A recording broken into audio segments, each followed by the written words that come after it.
La grabación de la clase del día martes todavía no está disponible. Me imagino que tampoco les interesa tanto esa clase porque es una clase principalmente introductoria.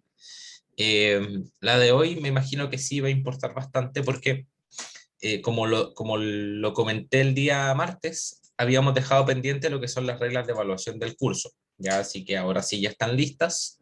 Hay algunas novedades pequeñas que espero que les beneficien a ustedes a lo largo del semestre. Eh, y además, hoy día partimos también con la primera unidad que vendría siendo esta parte de fundamentos de algoritmia, lo que son conceptos básicos. Vamos a ver si alcanzamos a hacer alguna actividad con cooperación de ustedes principalmente, así que ahí vamos a ir avanzando en la clase. Ya, así que, pero por ahora me gustaría partir con lo que es el sistema de evaluación del curso, que principalmente son las reglas que vamos a tener para las evaluaciones. Eh, Esperemos que en ese sentido todo marche relativamente bien, ¿ya? ¿Qué otra cosa?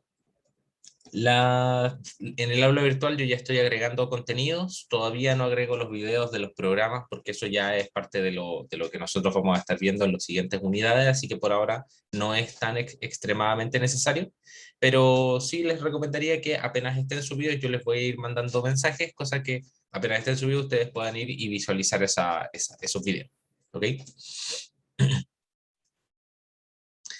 Eh, ¿Alguna consulta que tengan? Yo subí las dos diapositivas, esta que les estoy mostrando ahora, que es la de presentación del curso, y además les subí en la pestaña de algoritmos, de la unidad uno de algoritmos, les dejé, subí a la diapositiva de la clase de hoy día, ya la clase de conceptos básicos. La estoy subiendo como diapositiva tanto, cosa de que si es que nos atrasamos en alguna clase con ver la diapositiva, podemos seguir avanzando sobre la misma diapositiva y no estarnos complicando como en el curso de geometría el semestre pasado, que de repente nos atrasaba un poquito y cambiaba la diapositiva. Así que vamos a ordenarnos de mejor manera este semestre, ¿ok?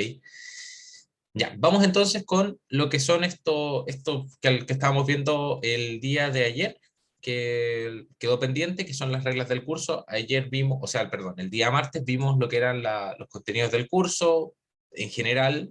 De todas formas, al principio de cada unidad yo les voy a ir comentando de qué se va a tratar la unidad. Eh, pero nos había quedado pendiente lo que son las reglas del curso, principalmente lo que corresponde a evaluaciones. Vamos a tener tres tipos de evaluaciones en el curso. Como les dije el día martes, no vamos a tener pruebas en el sentido de pruebas individuales, sino que solamente vamos a tener estos tres tipos de evaluaciones que se ven aquí. Ya vamos a tener controles, es un número que está todavía indeterminado, a medida de que vaya avanzando el semestre, yo les voy a ir diciendo cuándo hay control con una semana de aviso, y ahí vamos a juntar un total de unos 6 controles aproximadamente a lo largo de todo el semestre. ¿Ya? Entonces, después de que finalicemos y tengamos todos los controles, vamos a eliminar la nota peor de todos esos controles para que ustedes puedan, si es que tienen algún problema de internet o si es que no pueden dar el control, simplemente se elimina esa nota de control. Vamos a tener también tareas, vamos a hacer 3 tareas a lo largo del semestre. Les voy a dar más detalles a medida de que avance esta presentación, les voy a ir dando más detalles de cómo van a ser cada una de estas evaluaciones, pero estas tareas van a ser principalmente en pareja, ¿ya? Así que consíganse ahí un partner con el que trabajar. Y también vamos a estar resolviendo lo que son los proyectos, que ya son bastante comunes en este curso. Son un set de enunciados que nosotros se los vamos repartiendo a cada uno de los grupos y cada grupo va resolviendo estos proyectos de acuerdo con las técnicas y los conocimientos que ustedes adquieren a lo largo del curso, lo van resolviendo y van entregando al final del proyecto, más o menos. Los proyectos duran un mes aproximadamente. Al final ustedes entregan un informe y los programas correspondientes a la resolución de ese proyecto. ¿Ya? Estos proyectos son en los que les comentaba que íbamos a tener este link o este enlace con las áreas de la ingeniería civil, porque estos proyectos son principalmente problemas de ingeniería, ¿cierto? Un programa para diseñar columnas de hormigón, un programa para calcular el coeficiente de rugosidad de Manning en el caso de los canales. Hay un montón de problemas bien interesantes que ustedes ahí van a poder resolver, ¿ya? y que también les pueden servir después en sus cursos superiores.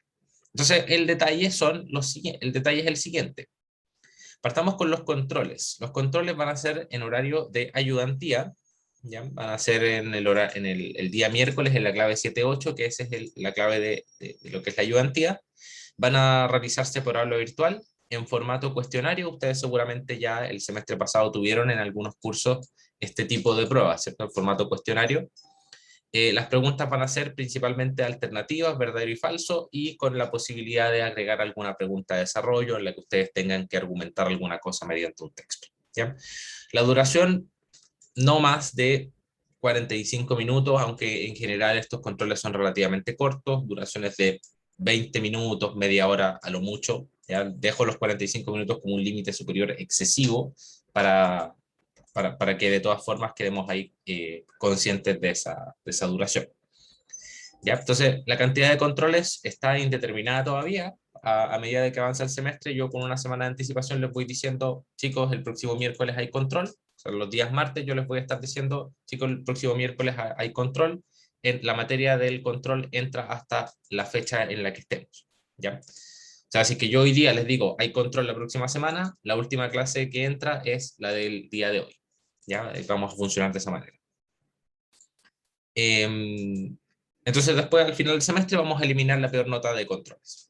¿Ya? Estos se evalúan automáticamente, así que al final del control, a no ser que tenga una pregunta de texto de desarrollo, ustedes van a saber su nota inmediatamente. Eso sobre los controles. Las tareas van a realizarse en parejas, van a ser una serie de 3 tareas, como les mencionaba anteriormente, con tiempos de entre 1 y 2 semanas para realizarlas. Ya, la idea es que estas tareas sirvan para que ustedes se acostumbren un poco a los programas que van a estar utilizando, ¿ya? Van a ser tareas en pareja y al final de semestre se elimina la peor nota de tareas, ¿ya? Así que de las 3 tareas que ustedes entreguen, se elimina la peor tarea, la nota en las que les haya ido peor. ¿Ok? Profe, aquí me surgió una duda. ¿Sí? Cuéntame, Felipe. Entre 1 y 2 semanas, ¿eso varía y usted va a decir, dependiendo de la tarea, el tiempo? Exacto, exacto. Dependiendo del enunciado, de qué tan largo sea el enunciado, yo les digo, chicos, esta tarea se resuelve de aquí a la próxima semana o se resuelve de aquí a 2 semanas más. ¿Ya? Gracias. Ahora, las parejas pueden cambiar, ¿ya? O sea, si es que hacen la primera tarea, también es otra pregunta que podría surgir si es que ustedes hacen una tarea con una persona y después dicen, no, no me resultó o no nos resultó trabajar en pareja. Ustedes para la segunda tarea pueden cambiar de persona con la que vayan a trabajar. Así que no hay problema con eso, por si es que se lo están preguntando a algunos. Y lo último que son las evaluaciones más importantes en cierto sentido de este curso, van a ser los proyectos, que van a ser en total 3 proyectos también. Los primeros 2 son proyectos preliminares, que son más cortos, y el último es un proyecto más extenso que culmina con una presentación final. Ya esa presentación final se realiza durante las semanas de exámenes. El curso este no tiene examen, ¿ya? Sino que, entre comillas, esa presentación reemplaza lo que vendría siendo la evaluación de examen, ¿ya? Todos deben realizar la presentación a final de semestre, ya a pesar de que ustedes tengan nota suficiente para pasar el ramo sin dar la presentación, tienen que darla, porque si es que no la dan, quedan automáticamente reprobados. Ya eso es una condición que ya venimos agregando desde otros semestres para que justamente ustedes participen de esas presentaciones, porque obviamente tienen sus objetivos particulares dentro del curso. ¿Ok? Entonces, detalle de proyecto a proyecto. El proyecto 1, bueno, la verdad es que esto de la cantidad de personas es lo mismo siempre, así que grupos entre 3 y 4 personas para todos los proyectos. El primer enunciado se los voy a entregar el día jueves 19 de agosto. La fecha de entrega la voy a anunciar pronto, y las condiciones adicionales de este proyecto también se las voy a estar anunciando durante la próxima semana. ¿Ya? Entonces, el enunciado de este proyecto va a aparecer el día 19 de agosto. Este proyecto, obviamente, como les dije anteriormente, no son proyectos cortos, sino que son un tanto más largos, entonces No es que de aquí a 2 semanas tengan que entregar el proyecto 1, sino que yo les entrego el enunciado para que lo lean con tiempo. Y la entrega consiste principalmente en un informe. En el enunciado de este proyecto, digamos en el enunciado general, va a ir detallado qué es lo que tienen que entregar ustedes para este primer proyecto. ¿Ya? Eso sería proyecto número 1. El proyecto 2, lo mismo, solamente que todavía está todo por anunciar. Lo único que cambia es que en este caso, para el caso de proyecto 2, ustedes van a poder entregar un programa porque ya vamos a haber iniciado, al menos en parte, la materia correspondiente a MATLAB o a Excel. ¿Ya? Así que ya van a tener ustedes la posibilidad de resolver ese proyecto utilizando algunos de los otros programas.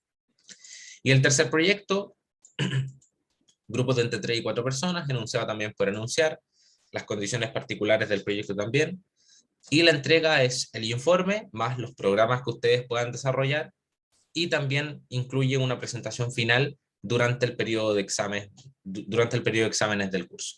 Ya, esas presentaciones finales, lo que hicimos el año pasado fue realizar una agenda, cosa de que ustedes pudiesen agendar cuándo les convenía dar su presentación final, dependiendo de en qué fecha ustedes tenían otros exámenes. Ya, así que vamos a hacer exactamente lo mismo. Vamos a dar un espacio de 3 o 4 días durante la semana de exámenes para que ustedes puedan agendarse ahí y decir, ya, yo quiero presentar aquí, aquí me conviene presentar.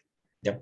No va a ser una cosa de, ya, el grupo 1 presenta el día miércoles a las 10, sino que ustedes van a poder decidir dentro de una serie de días qué día les conviene a ustedes estar presentando. Ya eso sería el proyecto final. Ponderaciones, 25% la nota de controles. El promedio de controles, esto es una vez se elimina el control peor. 15% las notas de tareas, también esto es una vez se elimina la peor nota de tarea. Y 15% proyecto 1, 15% proyecto 2, 25% el proyecto final, esto incluye la presentación, y un 5% de participación. Ya la verdad es que estaba resolviendo este tema eh, y justamente se me ocurrió agregar esta nota de participación. Eh, no es necesario que participen de las sesiones sincrónicas para poder obtener un 7 en esta nota de participación, sino que yo voy a estar agregando foros de consultas y cosas de ese tipo, sobre todo para la resolución de los proyectos, porque cada uno va a tener un proyecto asignado, entonces yo les voy a ir asignando foros a cada grupo para que puedan ustedes ir haciendo las dudas de sus proyectos. Entonces esta nota de participación yo lo voy a estar conversando con el ayudante para írsela asignando a final de semestre a cada uno de ustedes en base a la participación general, global que ustedes hayan tenido a lo largo del curso. Ya es una nota que no tiene una escala específica, sino que es bien asignable directamente. Así que en realidad esto es para motivarlos a ustedes de que participen ya sea en las clases, preguntando durante la clase, o bien en los foros de consultas o por correo electrónico. Ya todas esas son formas válidas de participación para que ustedes obtengan ahí el 7 en esa característica, en esa nota. Ok, eso es un poco la novedad de este sistema de evaluación, que justamente está ajustado para esta modalidad virtual del curso. Ok, me parece que eso es todo. Bueno, condiciones adicionales, la presentación final es obligatoria. Quien no presente, reprueba automáticamente el curso.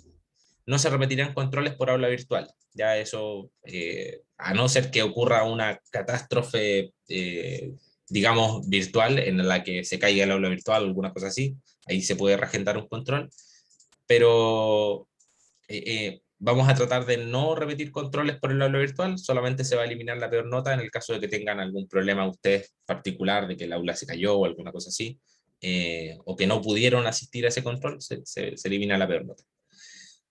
Esto también es súper importante, las entregas, esto déjenlo ahí anotadito para que no lo estén preguntando en las siguientes clases. Ya sea tareas y proyectos, todas esas entregas que son de 1 semana, 2 semanas, un mes en adelante van a tener un plazo de retraso máximo de un día sin descuento. ¿Ya? Entonces yo les digo, chicos, la entrega de este proyecto es el día viernes a las 10 de la noche o a las 23:59, como lo hemos estado haciendo durante el curso de geometría. Si es que yo les digo eso, significa que ustedes pueden entregar hasta el día siguiente a las 23:59 sin ningún descuento. Si se pasan de esa fecha, en caso de atraso, más allá de ese bono, entre comillas, se va a descontar una décima por cada hora de atraso. Entonces, me parece que eso les da 3 días antes de que ya no valga la pena mandar el trabajo. ¿Ok? La nota de aprobación, Fernanda, es, como en todos los cursos, un 4. ¿Ya? Entonces, si es que ustedes esta nota final les da un 4, significa que aprueban el curso. Ya no hay examen aquí, no hay nota de exhibición, todos tienen que presentar al final de semestre, así que no, no corre esto de nota de presentación, nota de examen, nada por el estilo. Si es que esta nota les da un 4, entonces ya estarían aprobados. ¿Ok?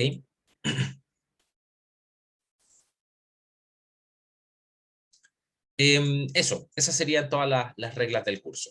Ya traten de dejar esto anotadito por ahí, se lo dejan guardado. Yo de todas formas le voy a comentar al ayudante que se lo esté recordando cada cierto tiempo para que no se les olviden las reglas del curso y ustedes vayan ponderando a qué evaluaciones le van a poner más énfasis. ¿Ok? Eso. ¿Dudas? ¿Alguna otra consulta aparte de la de Fernanda?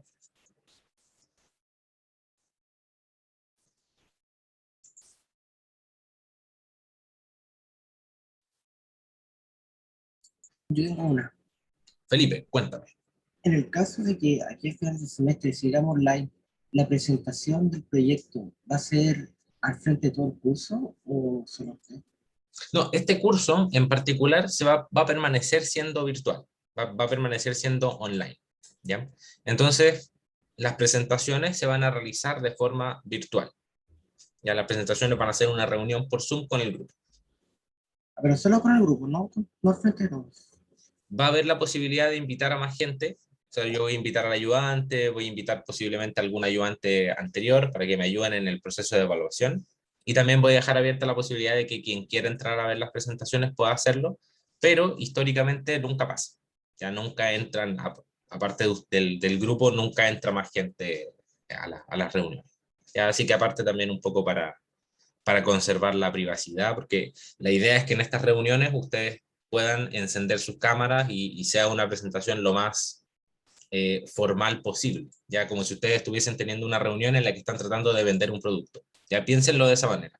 Es una reunión en la que ustedes llegan con su programa y ustedes quieren vender ese producto a la persona que se lo está comprando, que en este caso seríamos el grupo evaluador, que estaría compuesto por el ayudante y yo, y posiblemente algún otro ayudante anterior del curso. O algún profesor de otra área. Entonces, en ese sentido, el grupo va a ser bien reducido.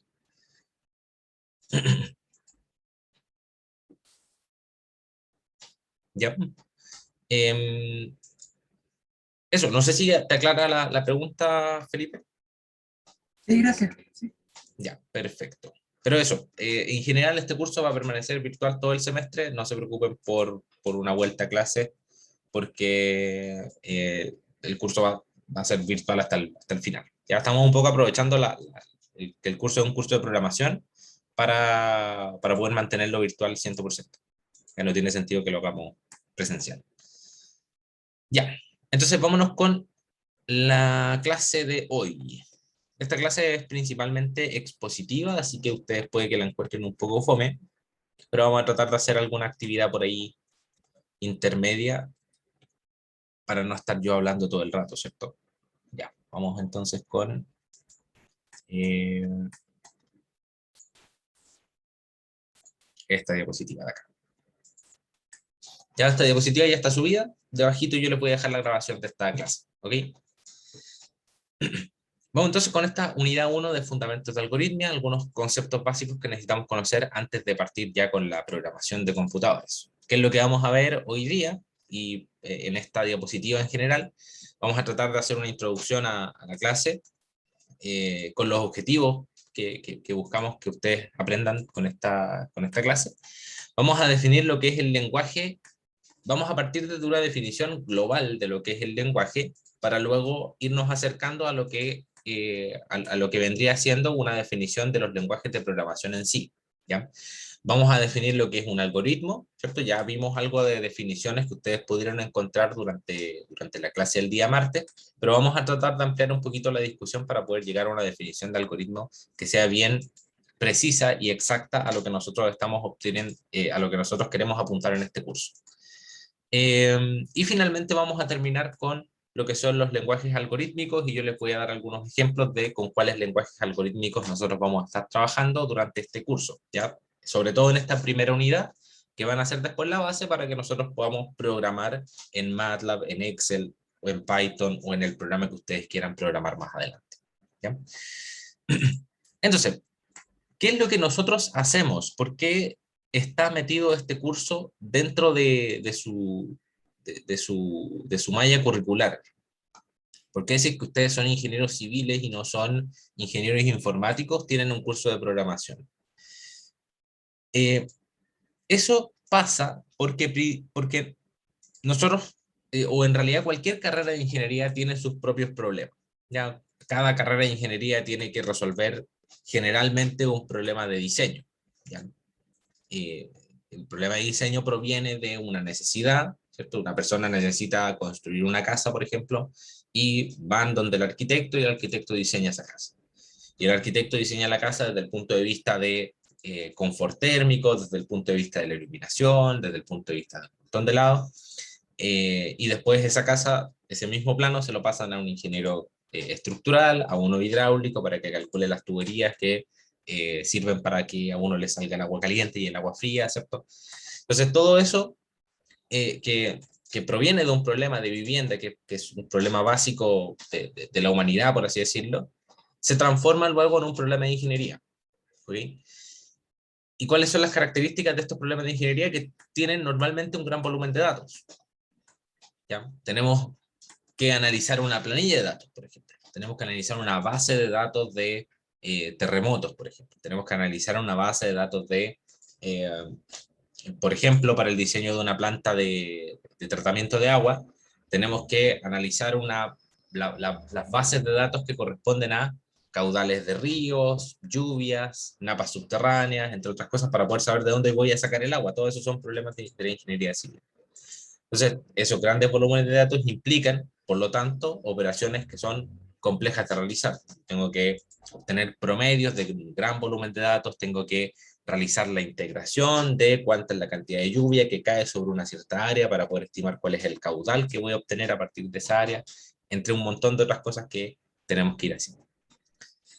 Felipe Asenjo pregunta si es que hay un grupo de WhatsApp de la clase. Ya ahí le pueden responder en el chat. Por si acaso, no hay problema en que le respondan ahí su consulta. Y asimismo, como nosotros tenemos un gran volumen de datos, tenemos que realizar operaciones que también son repetitivas. Entonces tenemos que, por ejemplo, diseñar no solamente una vivienda, sino que diseñar 20 viviendas, 40 viviendas, y todas digamos, calculan utilizando los mismos procedimientos. Entonces, como el procedimiento es estándar, yo tengo que aplicarlo un montón de veces. Entonces, ¿cuál es el propósito de la programación y cuál es la intención de que nosotros aprendamos a programar? Que el computador finalmente haga el trabajo repetitivo por nosotros. Entonces, nosotros simplemente nos vamos a quedar con la tarea de generar el programa, que la generación del programa involucra que nosotros tenemos que entender el problema que estamos resolviendo. Entonces, nosotros entendemos el problema, generamos la programación, y después el computador se dedica a moler datos, como se dice. Entonces, se dedica simplemente a procesar los datos que nosotros le entreguemos y convertirlos en información importante para nuestro diseño, lo que queramos hacer. ¿Ok? Entonces, ¿qué es lo que significa eso? Que la programación en general es el proceso de transformar un método de diseñar algo, en un proceso que pueda ser entendido por el computador y que sea principalmente replicable. ¿Ya? Entonces, nosotros conversamos con la máquina para que la máquina haga el trabajo por nosotros. Es como que estamos contratando a un empleado, pero sin pagarle nada, sino que simplemente lo compramos, lo traemos a nuestra casa y le decimos qué cosas tiene que hacer de forma repetitiva. ¿Ok? Esto es súper importante. Ya, este grafiquito, déjenselo ustedes bien grabado, no solamente para este curso, porque va a aparecer en los controles ni nada, sino que para el resto de su carrera. Ustedes siempre van a tener datos. ¿Ya? Van a tener datos de un montón de cosas. Pero los datos por sí solos no me sirven de nada. Ya ustedes, por ejemplo, dándoles un ejemplo en general simple, Los informes de la pandemia, ¿cierto? Cuando se entregan los informes de la pandemia, esto de cuántos casos diarios hay, cuál es la positividad, o ni siquiera cuál es la positividad, sino que cuántos casos activos hay, sino cuántos casos positivos dieron los exámenes PCR, entre otro montón de cosas. Eh, el informe podría ser tan cortito como decirles simplemente cuáles son los datos. Entonces, podría estar ahí el ministro o el subsecretario o la persona que sea diciendo, ya, hubo tal cantidad de casos activos, tal cantidad de casos nuevos, tal cantidad de fallecidos, entre otras cosas. ¿Ya? Pero esos datos en sí, para qué sirven? Y les pregunto a ustedes, ¿para qué sirven esos datos? En el caso particular de la pandemia, ¿por qué se busca que los datos estén disponibles para la población? ¿Por qué aparece prácticamente todas las semanas un informe nuevo con un montón de datos? Para informar, ¿ya? Obviamente se busca informar a la población para que esté al tanto de cómo va la pandemia, ¿cierto? Organizar, ¿ya? Me gusta esa idea, José. No sé si puedes ampliarlo un poquito para, ¿ya? Analizar una situación, dice Diego. Tener un registro, Montserrat dice tener un registro, efectivamente, el registro es súper importante, o sea, yo tengo que poder mirar hacia atrás, ¿ya? Para poder ver hacia adelante, tengo que poder mirar hacia atrás. Benjamín comenta para el estudio de la situación y comparar, efectivamente, ¿cierto? Yo quiero tener, juntando un poco todas sus respuestas, que están súper buenas, yo quiero tener un registro de cuál es la cantidad de casos activos, cuál es la cantidad de casos nuevos, entre otras cosas, para poder comparar cómo estaba yo antes con cómo estoy yo ahora y poder proyectar hacia el futuro, ¿cierto? Recopilación estadística, entre otras cosas. Efectivamente. Y todas esas acciones que ustedes me están diciendo para poder hacer comparación, para poder hacer análisis estadísticos, para poder, digamos, proyectar a futuro, entre otras cosas, todo eso no es únicamente, o no se obtiene únicamente del hecho de mostrar los datos. Entonces, si es que viene el ministro y me dice, mire, aquí está la tabla de Excel con los datos nuevos. La tabla de Excel o la tablita del bloc de notas en el que recopilan los datos no sirve de nada. Entonces, ¿qué es lo que se hace?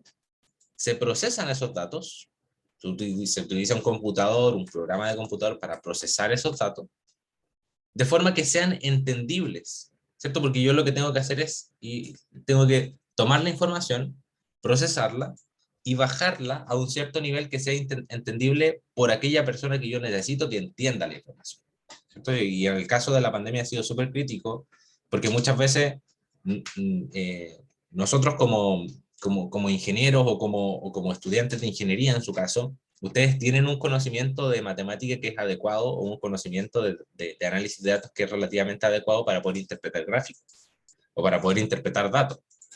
Pero hay una gran parte de la población que no tiene esa mirada tan rápida. Entonces lo que yo necesito hacer es bajar y reducirlo a un número o reducirlo a una expresión que sea relativamente fácil de entender por una cantidad de población gigante. Entonces, para eso es que me sirve la computadora, para poder procesar esos datos, molerlos, entre comillas, procesarlos, convertirlos en una información que sea relevante para la persona que yo necesito que lo entienda, ¿ya? Y con eso es que yo puedo tomar decisiones, ¿cierto? Yo proceso la información, obtengo a partir de la cantidad de casos activos cuál es la positividad, obtengo a partir de la cantidad de camas UCI que se están utilizando cuál es el porcentaje de camas UCI, obtengo a partir de un montón de otros parámetros, el coeficiente R, creo que se llamaba, un coeficiente para ver qué tanto se esparce el virus en la población.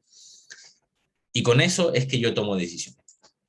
Los datos en sí mismos no sirven de mucho, no sirven de nada en general, sino que yo tengo que procesarlos y transformarlos en información. Ahora, una computadora que tenga un programa que sea adecuado puede producir rápidamente información que facilite la toma de decisiones, y eso es a lo que nosotros apuntamos, a que ustedes puedan, por ejemplo, les pasan un Excel de una planilla, ustedes se crean su programa toma el Excel y lo transforma en una información gráfica que sirva para tomar decisiones. Ya, eso es a lo que nosotros apuntamos en este curso. ¿Ok? Así que eso es súper importante. Ahora, el programa, el que nosotros vamos a crear, ustedes en este curso se convierten en programadores, ya programadores no de un juego ni de otras cosas, sino que de un programa que puede hacer. Aunque la verdad es que hay varias de las cosas que ustedes ven aquí que les servirían para programar un juego, así que no se cierren a la posibilidad de no poder hacer. Entonces el programa es una lista de instrucciones que se detalla de forma que el computador sepa qué es lo que tiene que hacer. Ahora, ¿cómo lo hace el computador? Ustedes esto posiblemente ya lo conocen bastante bien. El computador se divide en dos partes en general. El hardware, que es todo lo que está afuera, todo lo que es una parte tangible del computador, y el software, que son los programas. ¿Ok? Entonces ustedes compran el computador por el hardware y después van y le instalan el software dependiendo de las características que tenga su computador. Ahí conversan un poco las dos cosas porque hay programas o softwares que son más pesados que otros, que necesitan más recursos que otros, entre otras cosas, así que ahí un poco uno los hace conversar. Pero en general el computador se divide en esas dos partes. ¿Qué es el computador?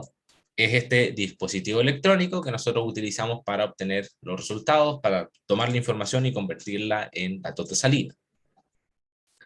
¿Cómo se organiza este computador? La verdad es que aquí me voy a apoyar harto de la diapositiva porque, como ustedes sabrán, nosotros ninguno es un experto en computación, pero en general este es el diagrama básico. El computador posee una unidad de control que digamos es está dentro del procesador, la CPU, y esta unidad de control toma los datos, utiliza también la memoria, la, la, el, digamos la memoria RAM para poder procesar, y también el almacenamiento secundario, que son los periféricos que se llaman.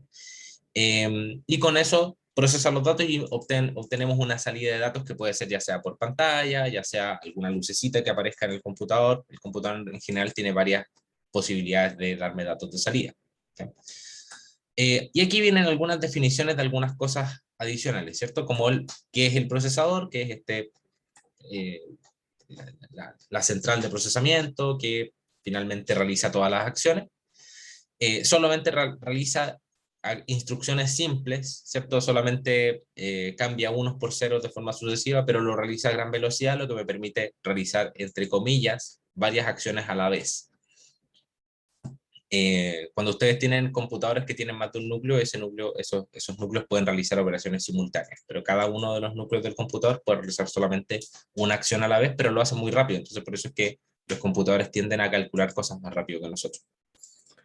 Esta CPU se divide en dos componentes: la unidad de control, que coordina las actividades de la computadora, y la unidad aritmético-lógica, que realiza las operaciones matemáticas, aritméticas que se necesitan para poder procesar los datos y obtener datos de salida.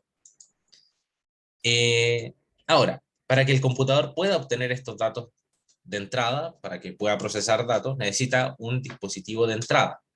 Estos dispositivos de entrada pueden ser el mouse, el teclado, sirven para que nosotros le entreguemos algún dato al computador. Cuando yo muevo el mouse, el mouse, se realiza el movimiento del cursor de la misma manera en la que yo estoy moviendo el mouse, ¿cierto? Entonces, ¿cuál es la entrada en ese caso?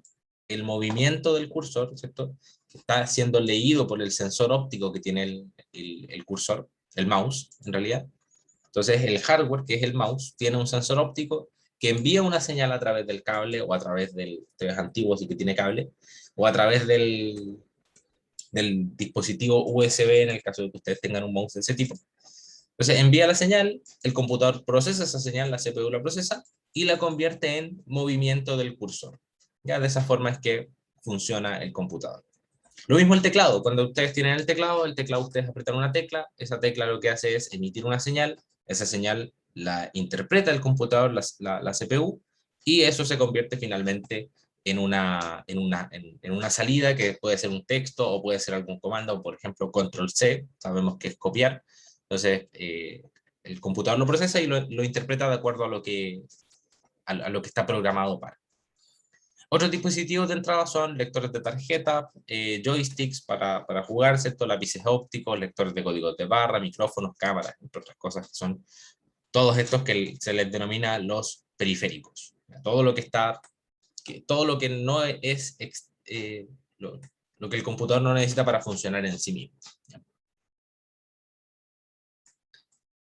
Y para poder mostrarme lo que está generando el computador, necesita dispositivos de salida que pueden ser la impresora, un plotter, ¿cierto? Estos son dispositivos de salida externos. También la pantalla misma es un dispositivo de salida del computador, los altavoces que permiten salida de sonido, una impresora 3D, que se están volviendo más populares por ahora, por estos días, etcétera, etcétera. Ya hay un montón de dispositivos de salida también, y cada computador uno le puede conectar un conjunto de dispositivos de salida e interactuar de esa manera con él. Ya ustedes están mucho más acostumbrados, esto es, ustedes están mucho más acostumbrados, por lo que veíamos en la clase del día martes, a interactuar con un computador, así que posiblemente estas cosas ustedes ya las reconocen, ¿cierto?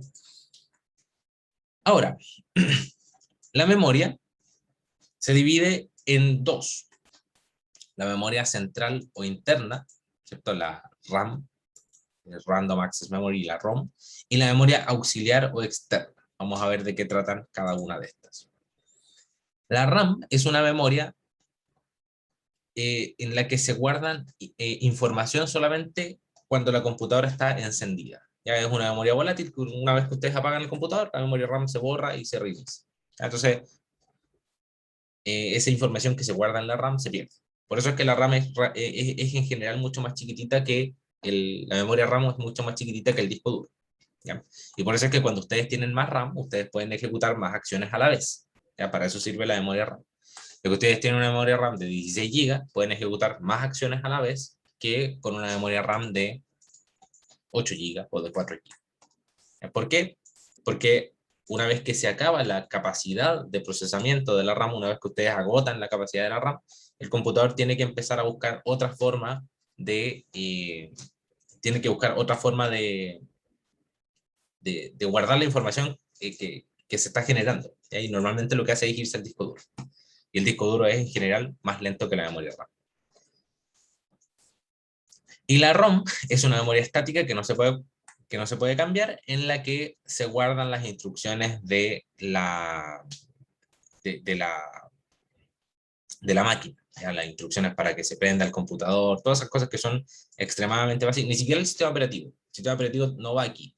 En la ROM va todas las instrucciones que sean de corte más básico para que el computador encienda, para que el computador pueda reproducir algún sonido y para que pueda interpretar el sistema operativo. ¿Ok? Las memorias auxiliares externas es donde se guardan los programas. Aquí se incluye ya el disco duro, los pendrives, todo ese tipo de cosas se guardan en estas memorias auxiliares externas. Y también incluye CD, DVD, discos duros, pendrive, etc. ¿Ya? Lo único que está fuera aquí es el cassette, porque el cassette ya prácticamente no se usa y de hecho creo que interactúa bien poco con el computador. Y el disquete, no sé si ustedes conocen el disquete. ¿Alguno de ustedes conoció los disquetes?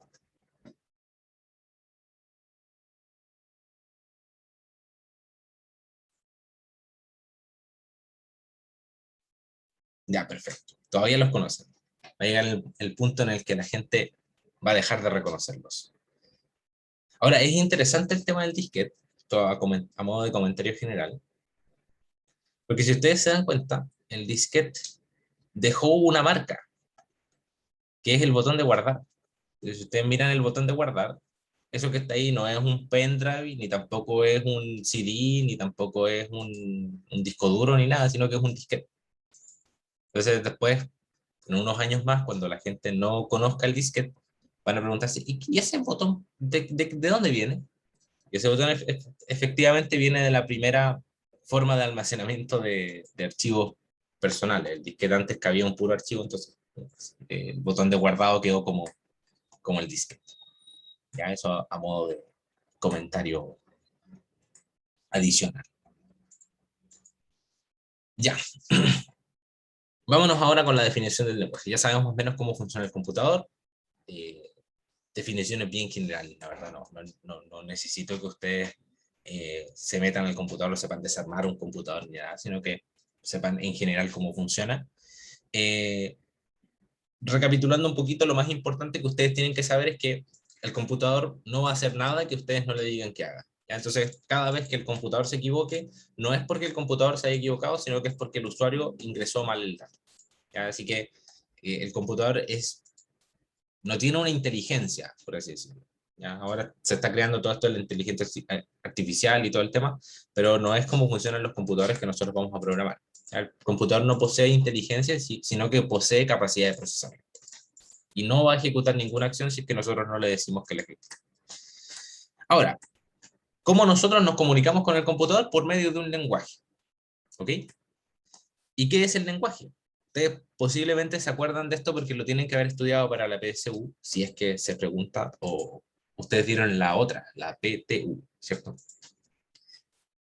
El lenguaje es una serie de símbolos o de señas o de lo que sea que sirve para transmitir uno o más mensajes entre dos entidades diferentes. ¿Ya? Esto es una definición extremadamente genérica de lo que es el lenguaje.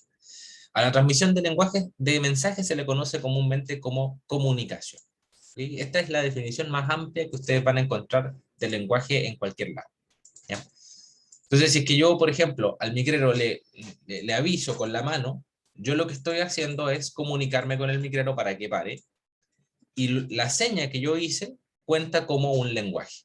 ¿Ya? La seña de hacer parar la micro cuenta como lenguaje. Entonces, de esa forma es que yo me comunico con el micrero, mediante el lenguaje, y el acto de comunicarme se llama comunicación. Ahora,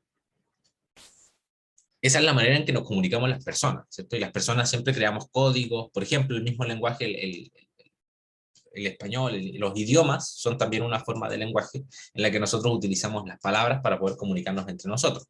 Y tenemos nuestros códigos, ¿cierto? Sobre todo, y cuando nosotros estamos aquí en Chile, nos es más fácil comunicarnos porque nosotros tenemos ciertos códigos con otros chilenos o con gente que vive en Chile que son más o menos similares, ¿cierto? Entonces nos es más fácil comunicarnos entre nosotros. Pero si es que nosotros nos vamos, por ejemplo, a China, en que los chinos principalmente hablan chino, hay algunos que hablan inglés, pero la mayoría habla chino. Si nosotros nos vamos a China, nos va a ser extremadamente difícil comunicarnos si es que estamos hablando en español. ¿Por qué? Porque tenemos un lenguaje que es diferente, tenemos una forma de comunicación, unos símbolos y una forma de expresión que es diferente.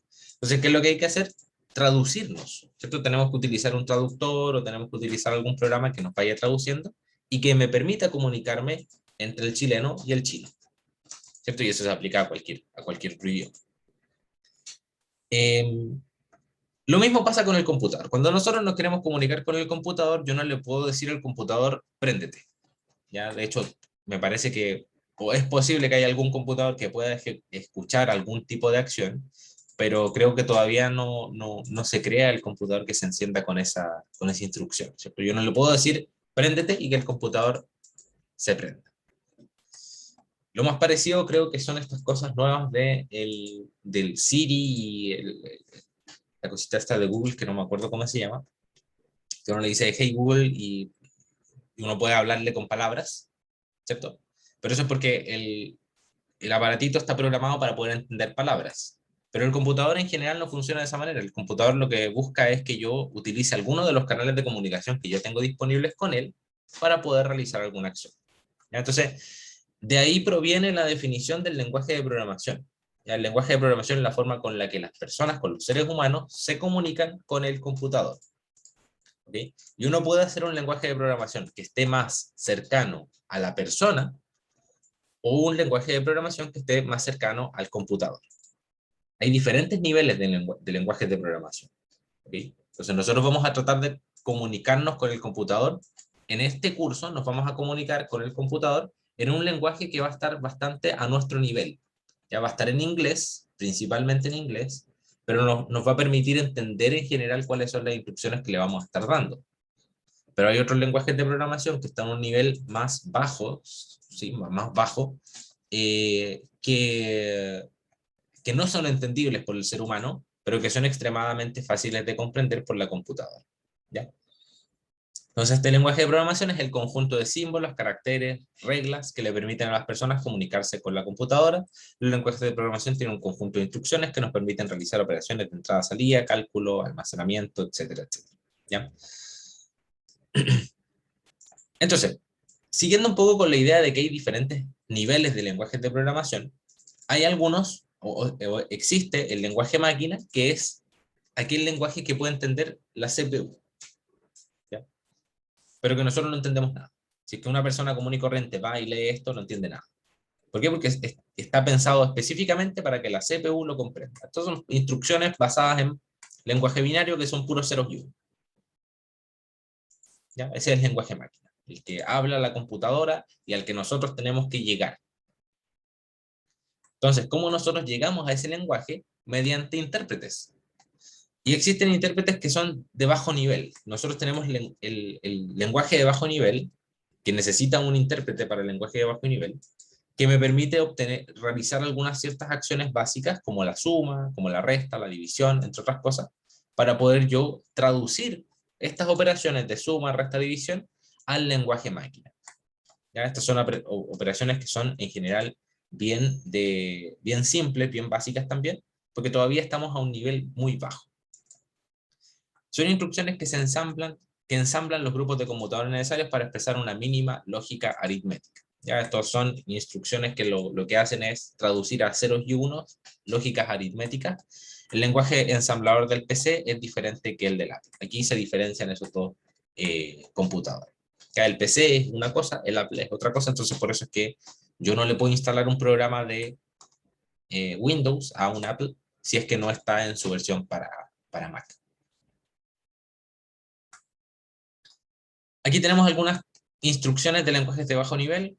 Esto es simplemente conocimiento teórico, no lo vamos a utilizar, pero en general aquí están algunas instrucciones que nosotros podemos ver de lenguaje de bajo nivel. Nosotros vamos a estar trabajando en el lenguaje de alto nivel. ¿Ya? Los lenguajes de alto nivel son aquellos que se parecen más al lenguaje que nosotros hablamos como personas. Entonces nosotros lo que hacemos nosotros es comunicarnos con un lenguaje que está en inglés, como ustedes pueden ver aquí, function, vals de valores, min, ABG, que vendría siendo como el average. Aquí uno puede reconocer algunas palabras que están en inglés y que realizan unas ciertas acciones. ¿Okay? Entonces, existen un montón de lenguajes de programación de alto nivel. Visual Basic, que lo vamos a estar viendo en este curso, Pascal, que no lo vamos a ver, Fortran, que fue popular en los 90, si no me equivoco, antes de que en los 80, 90, por ahí, fue bastante popular el lenguaje de programación Fortran. Ahora el que está más de moda es Python, así que por eso es que lo vamos a incluir un poquito en el curso. Y son aquellos en que las instrucciones o sentencias a la computadora, las instrucciones yo se las doy en un lenguaje similar al lenguaje humano, en general en inglés, ya lo que facilita la escritura y comprensión del programa para nosotros. Entonces, ¿dónde lo escribo yo? En un traductor, y el traductor va a ser Visual Basic, o va a ser MATLAB, o va a ser Python, o el compilador de Python que nosotros tengamos. Él va a traducir esas palabras y las va a pasar al lenguaje máquina para que la máquina entienda la operación que yo quiero realizar. Y de ahí me devuelve un resultado que es el que yo le voy a estar pidiendo. ¿Ya? En este nivel vamos a trabajar nosotros en lenguajes de alto nivel, en el que vamos a escribir nuestros códigos mediante comandos que van a ser palabras en inglés. Vamos a partir en todo caso con la introducción con pseudocódigo, que el pseudocódigo lo vamos a estar escribiendo en español. Entonces después lo vamos a traducir en inglés y después se pasa uno a un lenguaje de programación. ¿Cuáles son las ventajas de trabajar en este nivel? Que se genera un código sencillo y comprensible, que es válido para diversas máquinas y posiblemente para diversos sistemas operativos, ¿ya? Y tiene algunos inconvenientes que son la reducción de velocidad. Al ceder el trabajo de bajo nivel a la máquina, ¿cierto? Yo tengo que traducir primero el mensaje para que luego se procese. Y también aumentamos el uso de la memoria porque tenemos que tener abierto el traductor, ¿cierto? Tenemos que tener ahí un traductor que esté ahí alineado. Lo mismo pasa cuando nosotros estamos... Esto es como irse a China y llevarse a una persona al lado que sepa chino y que sepa español. Entonces, la comunicación va a ser más lenta. ¿Por qué? Porque yo tengo que primero hablarle a mi traductor y el traductor tiene que hablarle al chino. Y el chino tiene que hablarle de vuelta al traductor y el traductor me habla en español a mí. ¿Ya? Obviamente se ralentiza la comunicación, pero es más simple. Aunque no sé si es que alguno de nosotros va a tener alguna vez la posibilidad de irse a China con un traductor, pero es un caso hipotético simple de visualizar. Ya vi. Vámonos con lo que son los algoritmos. ¿Ya? Una vez que ya tenemos esta definición de lo que es los lenguajes de programación, ¿qué son los algoritmos? Y aquí vamos nuevamente a volver a una definición genérica para luego irnos y meternos hacia a lo que nosotros vamos a estar revisando. Felipe, ningún problema. Parece que le faltó... Se apagó se le apagó el computador a Felipe. Ningún problema. Estás de vuelta. Entonces, la palabra algoritmo se deriva de esta palabra árabe. No la voy a decir porque no sé cómo se pronuncia en árabe. Que es el nombre de un matemático y astrónomo árabe que escribió un tratado sobre manipulación de números y ecuaciones del siglo IX. ¿Ya? No tengo la foto por aquí, pero esta persona, ustedes conocen el libro El Baldor de aritmética. En el Baldor de aritmética, en la portada, creo que en la contratapa, si no me equivoco, aparece este caballero. Ya hizo grandes... ya, perfecto. Conocen el libro. Es bien conocido el libro El Baldor, así que ahí ustedes lo pueden revisar, lo pueden buscar en Google y ahí aparece este caballero porque fue uno de los padres de la aritmética que se enseña ahí en ese libro. El algoritmo se define como una serie de pasos organizados que describe el proceso que se debe seguir para dar la solución a un problema. ¿Okay? Entonces, volviendo un poquito sobre las respuestas que ustedes me dieron ayer, ¿cierto? ¿Se acuerdan un poco? O sea, el martes. Se me pasa un poco la fecha. Volviendo un poquito sobre esas respuestas, ¿se acuerdan ustedes de sus definiciones de algoritmo? ¿Cierto? Ustedes me dijeron, sí, es la forma o la definición de la programación también, ¿cierto? La forma de comunicarme con el computador, y los algoritmos son una serie de pasos que yo le voy diciendo al computador para que me responda, ¿cierto? Eso está perfecto, ¿ya? Aquí esta definición que tenemos es un poco más amplia nuevamente, porque el algoritmo se define en general como cualquier sucesión de pasos que yo tengo que seguir para dar la solución a algún problema. Entonces, prácticamente todos los problemas, o prácticamente, sí, bien digo, prácticamente todos los problemas nosotros los podemos reducir a un algoritmo que lo resuelve, ya salvo que el problema no tenga solución. Entonces, una vez que nosotros obtenemos la resolución de un problema, una vez que nosotros sabemos resolverlo, podemos crear esta sucesión de pasos que sirve para poder resolver el problema. Y aquí nosotros tenemos que diferenciar entre dos tipos de algoritmos. Los cualitativos, que describen los pasos utilizando palabras, ¿cierto? Entonces todos los pasos están escritos de forma de realizar tal acción, abrir tal puerta o cualquier cosa de ese tipo. Y los cuantitativos, que utilizan cálculos numéricos, ¿ok? Tenemos entonces esos dos tipos de algoritmos, cualitativos y cuantitativos. Un ejemplo de algoritmo cualitativo, ¿qué podría ser? Aquí ya piensen en un problema cualquiera. A ver, pensemos en algún problema. Ustedes ya vieron el de acá, pensemos en algún problema similar. Imaginémonos, por ejemplo, hagamos esta actividad en grupo. Imaginémonos que tenemos el problema de que no tengo nada cocinado para almorzar. Ya ese es mi problema. Ya van a ser las 12, entonces no tengo nada cocinado para almorzar. Entonces, desde las 12 a la 1 voy a estar cocinando y después voy a almorzar. ¿Qué tipo de algoritmo me serviría más en este caso para poder resolver mi problema?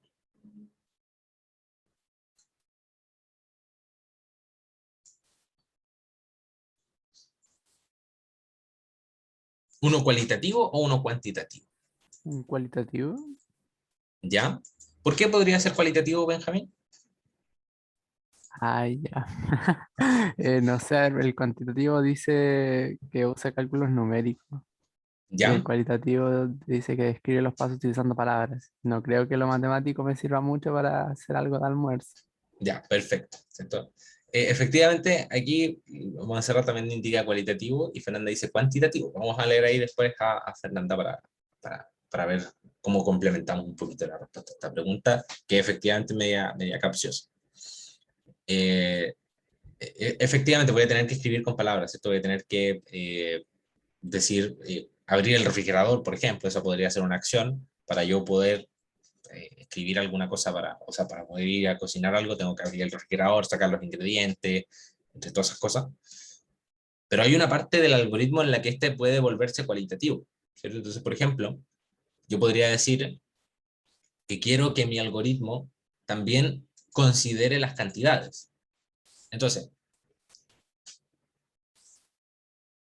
obtenga, o por ejemplo, imaginémonos que vamos a hacer un algoritmo genérico que va a decirme cuánto tengo que cocinar dependiendo del número de personas que tengo que alimentar, ¿cierto? Porque yo puedo cocinarme para mí solo, entonces tengo una cierta cantidad de ingredientes que puedo utilizar, pero también puedo cocinar para varias personas. Entonces, en ese caso, yo podría agregarle esa condición de cualitativo para yo poder cocinar para varias personas o para una persona o para dos personas, etc.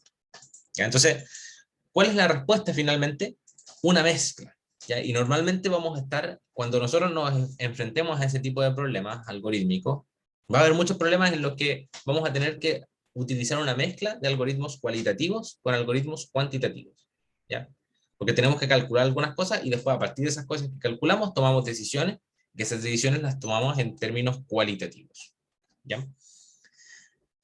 Finalicemos entonces la clase con esta pequeña actividad. Entonces, me parece que la actividad en grupo es exacto, Ignacio, un tipo de algoritmo mixto que considera ambos tipos de cosas. Entonces, pensemos en este algoritmo, demos unos 5 minutos, lo voy a dividir en grupos nuevamente porque la semana pasada funcionó bastante, o sea, el martes pasado funcionó bastante bien, así que lo voy a dividir en grupos, estos últimos 5 minutos les voy a dar. Eh, y escriban un algoritmo entre ustedes que permita a un amigo ir desde la Facultad de Ingeniería a Viña del Mar. ¿Ya? Entonces, lo escriben, idealmente lo escriben en un Word, y después me lo envían a mi correo y discutimos un par. Yo voy a seleccionar ahí un par para que los podamos ver. No sé si es que lo alcancemos a revisar ahora, pero lo podemos revisar al principio de la siguiente clase. ¿Ya? Entonces, vámonos ahora a las salas de grupo. Vamos a crear aquí salas de grupo. Ustedes seleccionan con quién quieren trabajar. Yo voy a crear 8 salas para que ustedes puedan ahí, 6, 7, 8, y ahí ustedes se van a la sala que ustedes quieran. Ya están iniciadas, ustedes pueden irse seleccionando en la sala que ustedes quieran. Entonces escriben un algoritmo que permita ir a un amigo desde la Facultad de Ingeniería en Avenida Brasil 2147 a Viña del Mar. Ustedes deciden a dónde lo van a mandar. ¿Ya? Si lo van a mandar al Sporting, si lo van a mandar a la calle Ecuador, que lo van a mandar a cualquier lado. ¿Ya? Ahí ustedes lo deciden. Válganse también de las herramientas que ustedes tienen de Google Maps y todas esas cosas para poder hacer este algoritmo.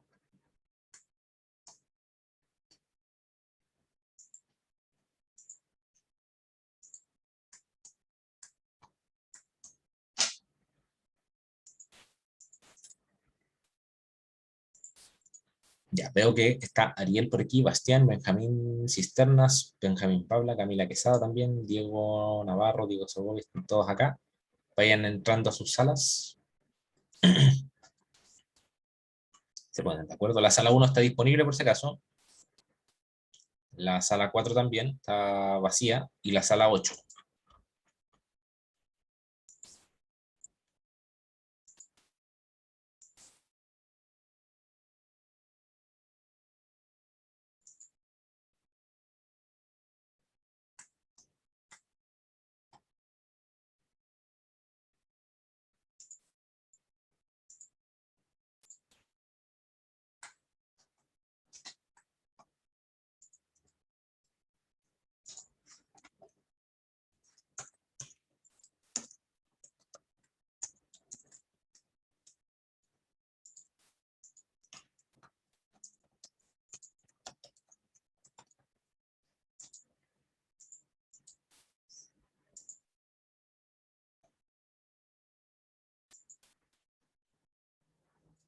Y ya, está todavía Benjamín Pabla, Felipe Asenjo, Gerhard Narbonna y Profe, ¿cómo me Sebastián. uno desde el compu? Porque no sé cómo. Ah, no, nada, nada. Ya encontré.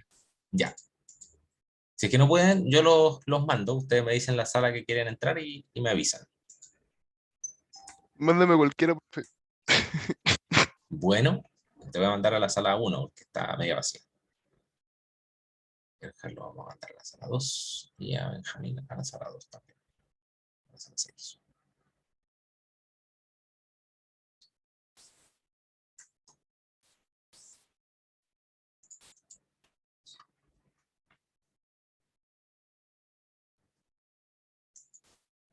como a mí se me ocurre, es bastante corto. Mm. Ah, profe. Hola, hola, ¿cómo están? No creo que alcancemos a revisarlo hoy, así que lo dejan creado y me lo mandan por correo. Ya, así que una vez que lo tengan listo, se pasan a la sala general. Profe, en definitiva tiene que ser como una idea así como básica, así como Sí, unas instrucciones más simple posible. no sigan ninguna instrucción, no sigan ningún modelo, por así decirlo, sino que Profe. simplemente piensen que un amigo quiere llegar a Viña y ustedes le tienen que decir cómo llegar desde la Facultad de Ingeniería hasta Viña del Mar. Pónganse en una situación, pónganse que su amigo es de Valparaíso, por ejemplo, Ujú. que él conoce Valparaíso. Entonces ahí ustedes van y lo mandan a Viña. ¿Ya? Vale, profe. Vale.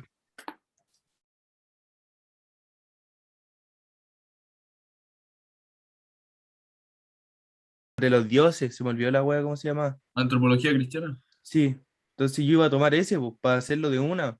Y, y no me lo tiraron, no sé por qué. De hecho, me quedé hasta las 8 de la mañana despierto para tomarlo de los primeros y no me dejó. No sé qué wea. Ya. ¿Cómo van? ¿Se entiende más o menos la idea? Sí, más o menos. Lo que no me quedó claro es cuál es el recorrido. Ustedes coloquen esas condiciones. Entonces ustedes dicen, voy a partir desde aquí y lo voy a mandar a tal lado, y es el lado al que ustedes lo van a mandar, lo dicen ustedes. Ya lo pueden mandar a Reñaca Alto, a Concón, o sea, no, a Concón no. Reñaca Alto es de Viña todavía. Al Jardín Botánico o a donde ustedes lo quieran mandar. ¿Ya? Ah, ya, ya. Y ustedes también colocan el nivel de especificidad. Ya ustedes deciden qué nivel de específico van a hacer en esta tarea. ¿Ya? O sea, Ya, que profe. saca el dinero de tu bolsillo para pagarle al migrero, todas esas cosas, ustedes deciden si es que lo agregan o no. ¿Ok? Después la próxima clase ya, vamos a hacer una discusión respecto de eso del nivel de especificidad. ¿Ya? Ya, profe. ¿Listo?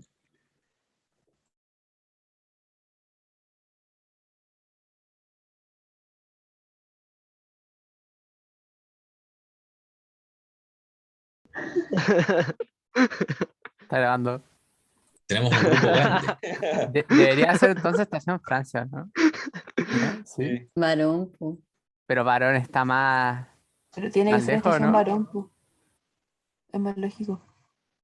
Yo no Pero, tengo idea, ¿seguro? no puedo Yo no aportar. cacho Valpo. Negro. Yo no cacho ni Valpo ni Viña, Ya, bueno, así que digamos, nada Esa puedo es ayudar Pamina, acá. cabrón. Ya, ¿cómo están? ¿Cómo Pero, van? profe, tengo una duda. Dime. La estación más cercana de la Facultad de Ingeniería, ¿es estación Francia o estación Varón? Francia. Sí, Francia. Francia. ¿Viste? Toma, boom.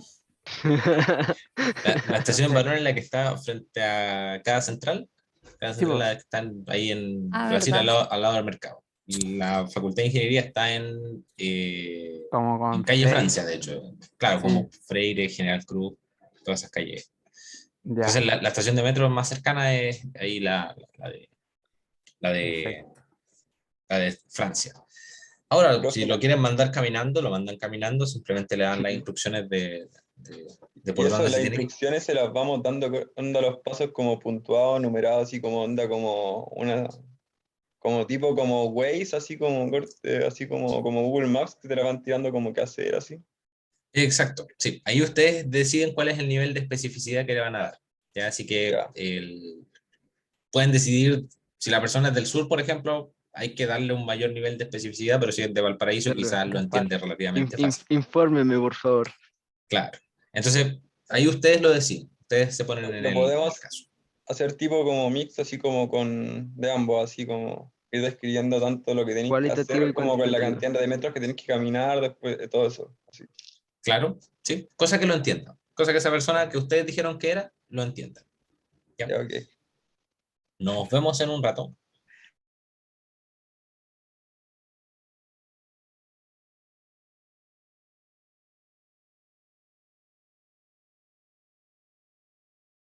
De la UA a Viña.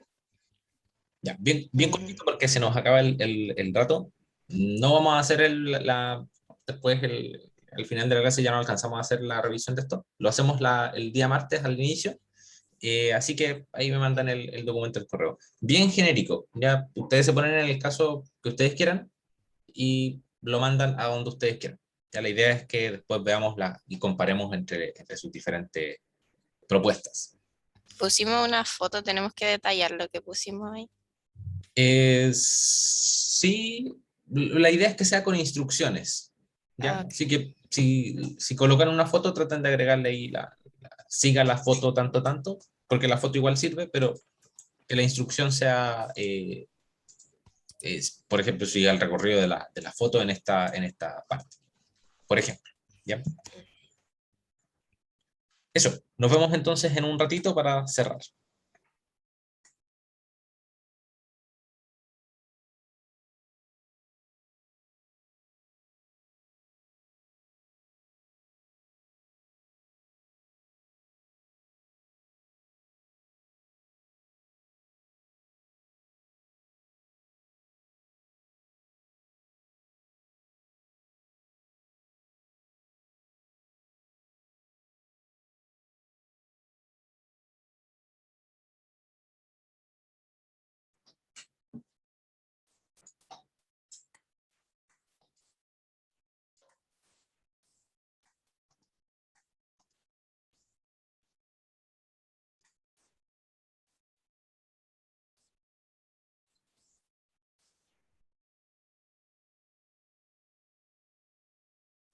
Ya están volviendo algunos. Todos vuelven en 10 segundos aproximadamente para cerrar y finalizar la actividad.